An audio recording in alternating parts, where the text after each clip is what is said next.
is my 12-inch Hula Hoe, and I bolted on a Haas cutting blade.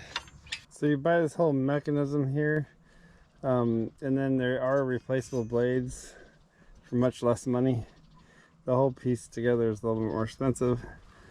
Here I just put together a piece of angle iron, cut it kind of angles here, bolted it on, welded on a top fence rail, and there you have it.